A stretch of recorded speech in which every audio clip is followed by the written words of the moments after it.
Te mivel töltöd a szabadidődet?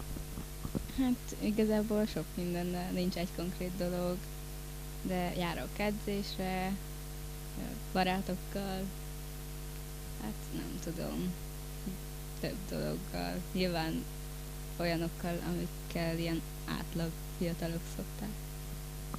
Szoktatok-e odafigyelni arra barátokkal, hogy sokat legyetek például a szabadban? Hát így konkrétan nem szoktunk úgy programot szervezni, hogy akkor ez most a szabadban, de nyilván azért van egy csomó olyan tevékenység, amit például kint tudunk, tehát most ilyen belvárosi utcákban ott szoktunk lenni.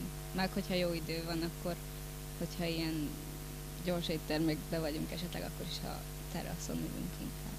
Tehát az is a szabadban van. És milyen tömegközlekedési eszközöket használsz ehhez, hogy megközelítsétek egymást a barátokkal? A városba én otthonról busszal jövök, és egyébként még villamos, amit trollival is szoktam, attól függ, hogy hova megyek. Igen. És mit gondolsz, miért jobb, ha tömegközlekedést használsz, mint hogyha mondjuk egyedül utaznál egy autóban például?